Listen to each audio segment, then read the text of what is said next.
I swear, this gotta be the first game I ever seen get its DLC released before the actual game. How the fuck you gonna reveal the DLC before you actually... You know what? Whatever. It is what it is. Bro, I fucking love Mortal Kombat. Alright, that's my shit right there. Like, when it comes to the first-person shooters and the third-person, it's Halo, Gears of War, Call of Duty. Like, y'all already know that, right? But when it comes to the fighting games, Mortal Kombat is my shit.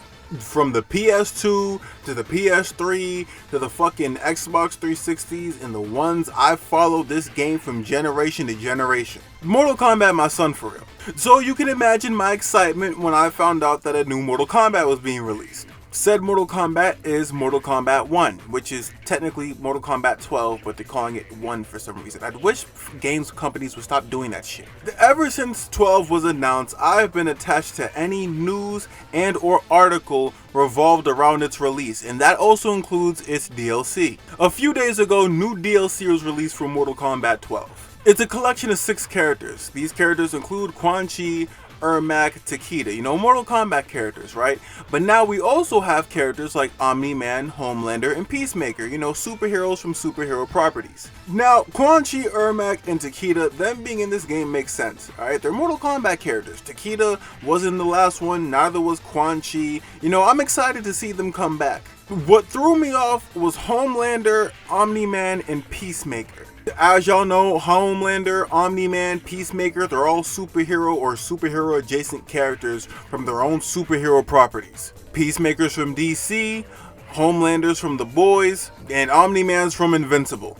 And the reason why they threw me off, well, a small reason, is because the last time we really seen superheroes in a Mortal Kombat game, with the exception of Joker in 11, was Mortal Kombat vs. DC Universe. That shit came out like, what, 2008? And it made sense, because, you know, Mortal Kombat vs. DC Universe, of course you're going to have superheroes, it's DC. Fast forward 15 years later, you have 3 new superheroes in a Mortal Kombat game, and I'm not going to lie, it doesn't really make sense. Now, I'm not saying it's not going to be fun. Obviously, it's going to be fun playing as Homelander or Omni-Man, and especially Peacemaker. I can already see the Mortal Kombat vs. DC Universe references between Homelander and whoever the fuck he's playing against. Now, the reason why this doesn't make sense to me is because I feel like this is a wasted opportunity to bring back characters from other Mortal Kombat games who we haven't seen since like the PS2 days. The roster for the Mortal Kombat series, like the lore behind it, is huge. Like even before Armageddon, there was a bunch of characters that we just don't really see anymore. And then once Armageddon came out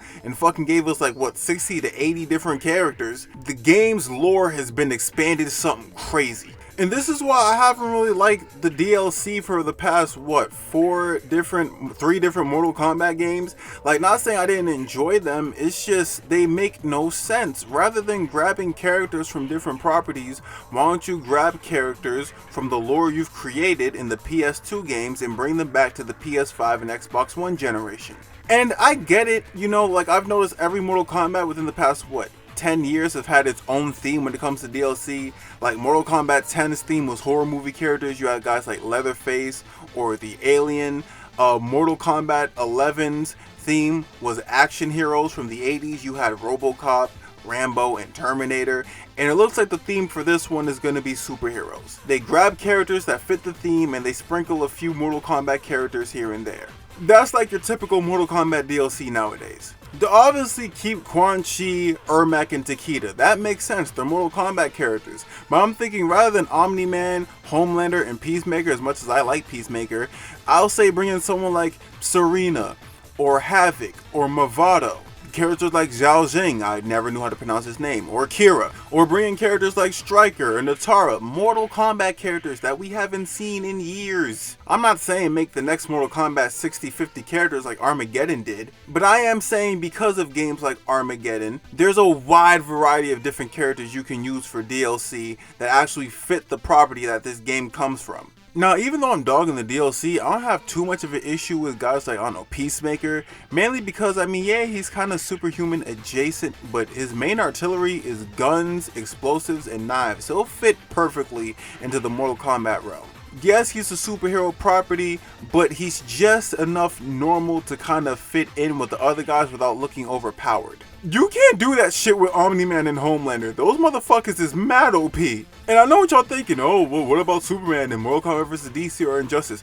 In those games, they gave guys like him a crutch. Mortal Kombat vs. DC, the reason why Scorpion was able to beat his ass was because he's weak compared to magic and sorcery. That's his kryptonite. In Injustice, Batman and the others were able to beat his ass by using actual kryptonite-induced pills. They gave some sort of explanation as to why a guy like Green Arrow can take on a Superman. You can't do that with Omni-Man and Homelander. They have no visible kryptonites or crutches. So if I see a fight between Johnny Cage and Homelander, obviously I'm going to think Homelander's going to whoop his ass because that's not believable. Like, even if you do want to use superheroes as DLC, there's so many believable superheroes that you can use from those properties. Characters like Red Hood, Deathstroke, Peacemaker, Lady Shiva, characters who can fight Mortal Kombat characters and make it look believable. Other than that, I don't really have too much of an issue with the DLC. I just wish that they'd use it as an opportunity to find older characters or put more believable people in it.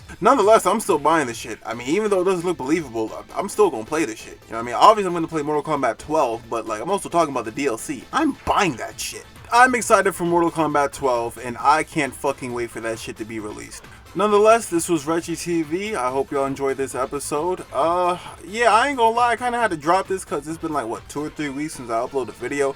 I'm still working on the AEW Fight Forever video. I know that shit's taking mad long, so I figured, alright, cool, I'll drop this one real quick, let y'all marinate with this while I finish the AEW video, and I'll just get that out the week. I'll get it out next week. That's why this video isn't as long as my typical videos. It's one of those video game news updates heavily mixed with my opinion type of videos. This shit filler. Either way, I hope y'all enjoy this video, and I'll see y'all in the next one. I'm out.